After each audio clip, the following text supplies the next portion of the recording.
So, Dr. Abraham, at one point in your book, you quote Ramakrishna Paramhamsa, who said, an empty stomach has no use for religion. But don't you think the opposite is proved to be true for Christianity? Okay. Because I would say that Christianity would end or begin to end the day the hunger in the world ends. Okay. What I would like to say to that is that what Paramahamsa was saying was from a moral point of view. It is immoral to preach religion, which is what Christianity is doing. Where it is immoral to preach religion, hungry stomach. You have to teach them livelihood. You have to teach them how to make money, or you have to teach them about economic revival things. You can't teach them about prayer and all that, because that won't fit. So yeah, from a moral point of view, that is true. But from the Christian missionary point of view, it is a weakness to be exploited. Okay, so because they can't market their religion through argument, through debate, the way Zen Buddhism went, like Bodhidharma went to China, he didn't give people any financial benefits. He just argued because his ideas were good. So since that is lacking in the Christian missionary armor, so what they have done is they have opted to go for the immoral route, and that is to bribe people and exploit their hunger. So the moral argument is that don't talk to people who are hungry about religion, try to tell them about economic things, try to revive their livelihood. That is the moral argument.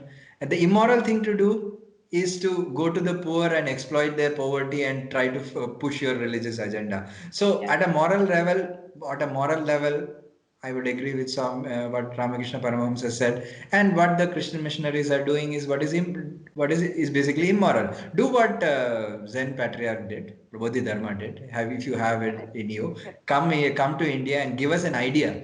And you know why Bodhidharma went to China? He went to China because he felt that there's too much of religion and philosophy in India. He wanted to go to China where their people are innocent of religion. Because then they will understand. Indians are so full of themselves and so full of philosophy, they won't understand what he's saying. So he wanted to go to he wanted to go to China where people are more innocent of religion and Or more maybe you can look at it like this: Indians were already full of philosophy and there was nothing else to teach them. yeah, or probably they were so full of philosophy they didn't understand anything. That was what Zen Buddhist was probably what trying to say. That is, if you want to understand Zen, you have to be innocent of knowledge. Probably that is what he was trying to say. I mean, that's a philosophical Yeah, abstract I point. would Let's not like to get look it. at it differently. Yeah, Maybe it's he couldn't, the Zen Buddhism couldn't compete with Sanatana Dharma, which is why he okay. found Okay. market somewhere else. Let's not get in there. Okay, okay, that's just for the humor. So, Yeah. what would you say about this thesis? The day world hunger ends would be the beginning of the end of Christianity. Yeah, I mean, it it will. would decline. Yeah. What missionaries are now doing in these villages or disadvantaged communities is, I mean, I'm not calling villages as disadvantaged communities, villages and disadvantaged communities. That's what they're doing. They're exploiting the needs, the basic needs of human beings. So handing them rice bags and handing them, admissions in schools for their children. So this is how they are winning the masses over to their side. Yeah, So that's my thesis is the day the basic human needs are met in some other way, in the right way, I think that is the day you can actually counter Christianity, along with the discourse, a healthy discourse and a healthy argument. yeah. I would second that completely. I would completely agree with you on this. And that is also symptomatic that they don't have good arguments. That's what I point that I'm trying to make. They don't have a good argument on their arsenal. The only arsenal they have is economic, and they're using it. And it's immoral. Basically, that's what Swami Vivekananda, Ramakrishna Paramahamsa was saying. So that is, so I would agree with you completely. Yeah. Yeah. So you So, talk extensively about Western philosophy, both in your book and even in your conversations. You bring in a lot of Western philosophy. You throw names of key people in Western philosophy, the authors, the books, titles, and all that. And it also looks like you were drawn to it from a very young age. And by now you have read all the writings of all the key people of Western philosophy, right? Not So all, not all. That is too much. most But some key of people, them, I some said of key them, people key like people. Plato, Okay. Aristotle, and Karl Yeah, Popper. yeah, So yeah, all of these people you've read. yeah, yeah, So, yeah. and you've implied in your book that Christianity has totally drawn from the Western philosophy. At least majority of its Uh, doctrines were shaped after Western philosophy. And by that definition, are you saying that it is important for lay Hindu, basically, somebody who wants to know about Christianity, that they understand Western philosophy first? I would say Indians need to understand Western philosophy on its own merit first, not just to counter Christianity, but to understand. As a matter, I will just try to modify your statement a little bit. Indian Christianity, I feel, is also Christ's message is basically Buddhism, as I already mentioned, and but the Roman Catholic Church, the Roman Catholic Church took a lot of inspiration from Plato. Okay, the idea is that the Roman Catholic Church took the idea of taking power, religious establishment taking power from Plato. So, the if you want to understand the West, if you want to understand the Western aggression, you have to understand Western philosophy. So you've also said in the book that the Hindu idea of spirituality was the best way forward for as a Yeah. religious discipline. So why do you think so? Basically, I would first start with my cousin brother. He's a Christian missionary now. He said that he was inspired because of me to go in the opposite direction. He said the problem with Hinduism is that there are many contradictory philosophies in it. Okay, there are many contradictory ideas in it. So he said that when something is having a contradictory idea, it cannot be correct. Now there is a thing is that when we understand Hinduism from the Abrahamic lens, that is how it looks. Because the idea that there should be only one truth, there should be only one idea, and there should be only one way to one spiritual discipline, one God or whatever, is actually wrong, because humanity has various temperaments. My temperament will be intellectual, somebody else's temperament will be more emotional, sentimental. So each temperament needs a different religion. That is what the Indian philosophers have been saying, or a different spiritual path. So people can correctly argue that Hinduism does not exist. Yes, Hinduism does not exist in the Abrahamic sense of the word. Okay, so there are traditions which are contradictory to each other. It's called Astic traditions are Vedic, the Nastic traditions are the non-Vedic. So there are Charvakas which are going in the complete opposite direction. That is no spirituality, have a lot of liquor and all that sort of thing. In the sense that enjoy life to the fullest. There is no afterlife. There is no Epicureanism, right? epical. Yes, yes. So that there are various traditions in India,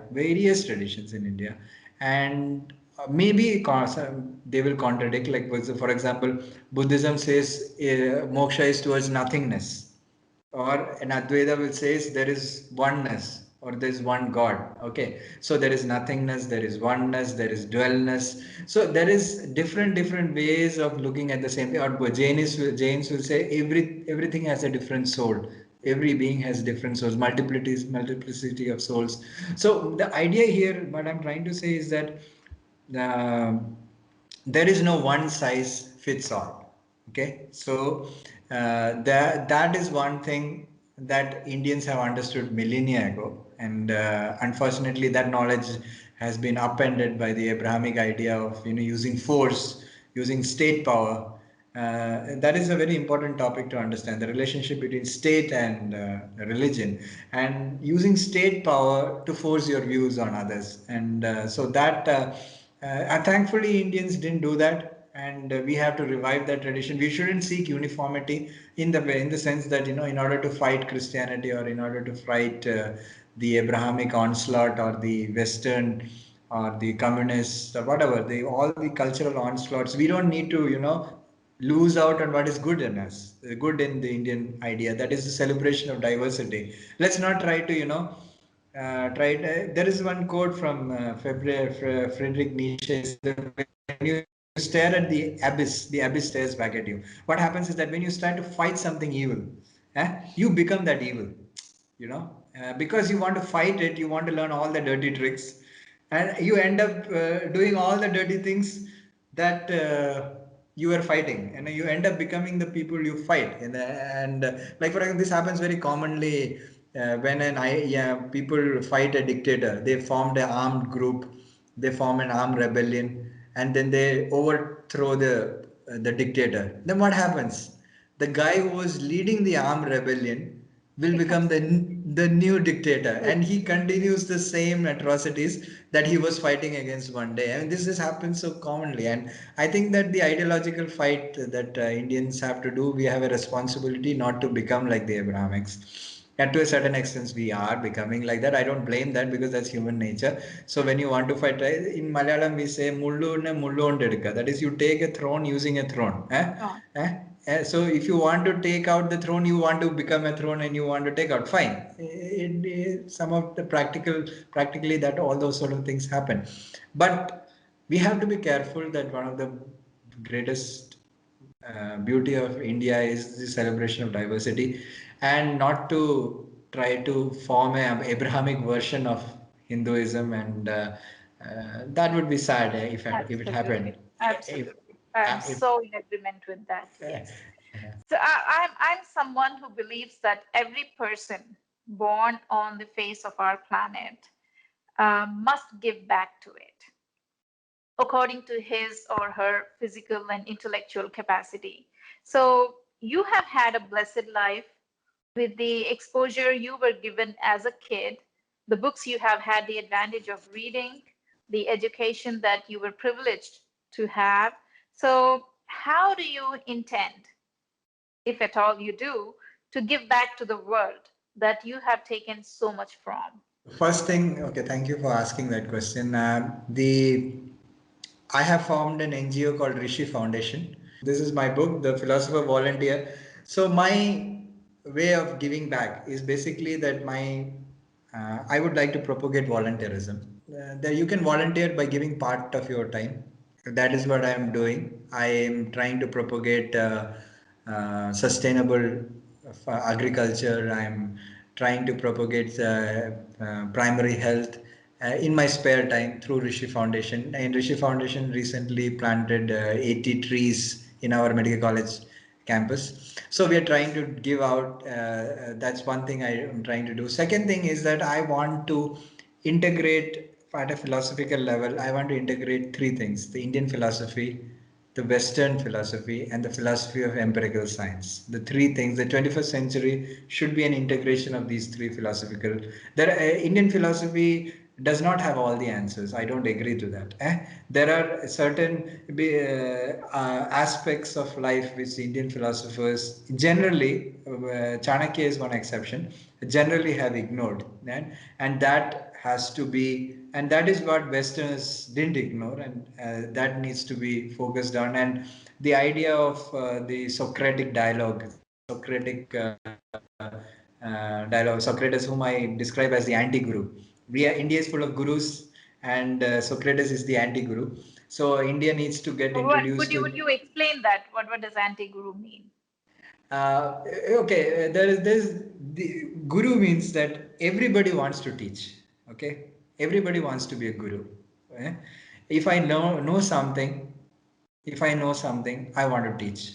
Okay, it's very rare for a person to say I don't know something. Okay, I want to learn. Eh? And that's the anti-guru. That is the guy who doesn't know anything, who wants to learn. So Or Socrates at was least admits that he doesn't know anything. None of us admits know everything.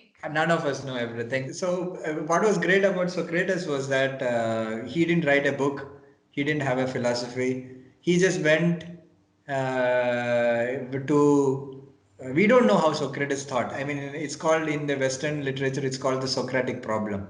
That is, nobody know what his real thought is. So we know only through secondary sources.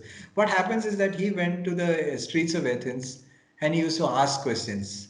He was to say, I don't know. Okay, I don't know. Can you tell me this? So somebody will say, "Okay, I know something, I will tell you this." So everybody is a guru for him. So they will tell you something. And then he will say, if this is true, then this is also true, but this is illogical. So it is this way of dialogue, that is trying to find out the absurdities in people's. When you say I know something, Socrates used to bring out the absurdity in it. That is the spirit of questioning, the spirit. And this sort of impressed the youngsters who were around. He was killed. Why was he killed? He was given poison because he was corrupting the youth. So this impressed the youngsters. While some of became great philosopher, Plato, then some became dramatists, some became satirists, no, writers. So he inspired a class of people who became great. And they are the ones who told that there was this guy called Socrates. That's how the whole world knows that there was somebody called Socrates. So anyway, so to me, there is something, there is something in Western philosophy that Indians have not touched. So, for example, the most dramatic example of that is the Indian Constitution. Can anybody say, is there any element of Indian thought in Indian Constitution? And all of the ideas about separation of the legislature, judiciary, parliament, the separation of powers, the idea of elections, the idea of all of that came from the West, in the sense that, so I would say that I would like to integrate Indian philosophy. I would like to also try to raise awareness about the philosophical futility of Abrahamic religious doctrine. That's very important because that has created a lot of. As a matter of fact, I don't know if there is a time. There is a concept called Abrahamic apocalypticism. That is, apocalypticism is going to basically has the potential to destroy the world, because in the Middle East, a lot of people think that the end times is near, and they're ready to die for it. There are a lot of Christians in US who are waiting for a war in Middle East so that Christ can come back. These are such dangerous ideologies. I mean, people are rooting for almost nuclear war. Why? Because Christ can come. I'm not From talking when? one or two. I'm not talking one or two people. I'm talking millions of Thousands people of here. people. Yes. Millions. The people raptures. How many Americans believe in rapture? I was shocked to know that it's in millions. Millions believe that Christ is going to Almost come all and they're going to.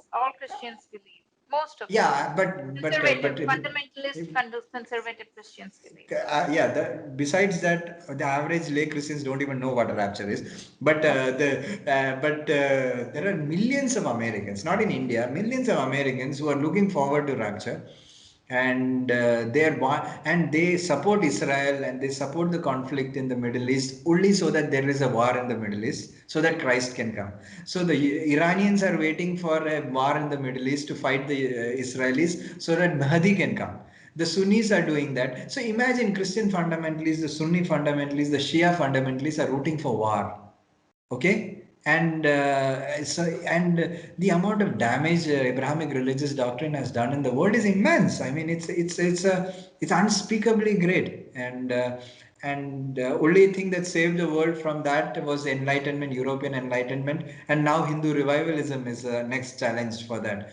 So Godspeed to both of that, and that's what I want to happen.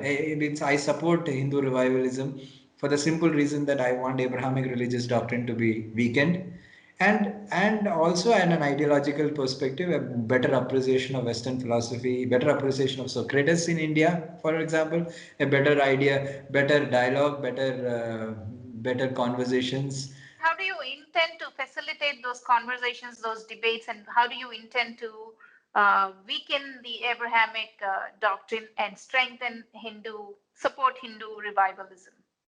Give good, clear arguments, good, clear thought process, and that is what the world needs. That is no angry outbursts. That's not what we need. We need to tell people we need to, I mean, fundamentally at an intellectual level, the Abrahamic religious doctrine is ridiculous. You just need to say that out loud. But what is happening is that this sarva dharma samabhava idea is actually, being corrupted in such a way that bullshit is also has to be accepted as, something that you need Spirituality. to, yeah, spirituality, or something that needs to be respected. Like, for example, I would say like atheism. Atheism is that I don't believe in God. Okay, if suppose you say I don't believe in God, you are hurting the religious sentiments of millions of people. Okay, there are a lot of people who are devout believers in God, whether they're Hindus or Christians or Muslims or whatever. So now, just because you're hurting people's sentiments, are you not supposed to? Do you not have the right to believe that there is no God? Okay, is it you have the right, because that is what the constitution says, that is what is right, is you to have the right to disbelieve or disagree with anything that you want. So why can't Hindus disagree with the Abrahamic religious document? What is a doctrine? What is so impolite about it? So we Hindus have been guilt tripped into, into saying that if you sort of like make an objection to the Abrahamic religious doctrine, you're fascist, you're somehow communal, you're somehow evil. It's not. I mean, it's no more evil than atheism. I mean, like, you don't believe in God. I mean, that's not evil. So it's no more than that. You just disagree with something. There's nothing evil about that. Yeah? And people should be confident enough to disagree without being guilt tripped into it. You can say that, I don't believe that if you believe in Jesus Christ, you will go to heaven. I think it's a superstitious idea. You should have the confidence to say that in your face to in a Christian or a non-Christian or whatever. Or you can say that the idea of kafir, the idea that this is kufr, is wrong. I mean, this is not kufr. I like idol worship. What's wrong with you? This the intellectual confidence and the and give good arguments. Bring out all the there's no need to reinvent the wheel. Just look into the Enlightenment philosophers' writings on Christianity. You will get good number of arguments. Read Voltaire, for example. You will know how to debunk Christianity. But The, Voltaire and Plato are not for everybody, right? yeah, actually, that I'm not saying it has to happen at the lay level. I'm saying it has to happen at the intellectual level, in the sense that throughout history, like for example madams or ashrams or the seminaries or the burning of the great university of Takshashila was burned. I mean, someone, I read that it had 9 million books. It was burned by the Islamic invaders. I mean, these were the centers where people thought was crystallized. So people who not, I agree with you. Not everybody reads books. I mean, abstract thinking is not everybody's cup of tea. It is only for people who are built inside a particular way. I agree with that. But those who can read, the But don't you small. think it falls on them, the people that you just mentioned, that people that are intellectually Inclined. evolved, and yeah. So doesn't it fall on them to educate the others, Yes, the people that are not tilted to abstract yeah, thinking? absolutely, absolutely. I feel that the people who read should be able to articulate these arguments. Understand, that is one thing. Please understand your know thy enemy. You understand how the other person thinks first, and try to understand So their thought process. you do think there's a lot of misunderstanding on the part of Hindus about the Abrahamic doctrines and Abrahamic Yeah, agenda? yeah, exactly. Whenever I read many comments on Facebook and Twitter, I almost feel sorry for them, because on one side they become very angry. They saw lots of outbursts, is very angry. On the other side, they are very like, we believe in all religion, we think all religion is great, and we are like very secular. This oscillation between anger and extreme secularism I see so often, among many people in Twitter and Facebook, that I feel sorry. I mean, there is no need for you to oscillate like this. You have to not go into this extreme secularism or extreme sarva dharma samabhava idea, nor you have to become so angry and lose your complete temper and composure. No light, Be, all heat. yeah, no, yeah, no, all light, just light, no heat. Because give arguments, try to understand, speak in a calm voice, for example. try not to get angry. There's no need to get angry. By being angry, you're not convincing anyone. Because I learned this in my 16 year of age when I was talking to the Christian missionaries. I didn't become angry.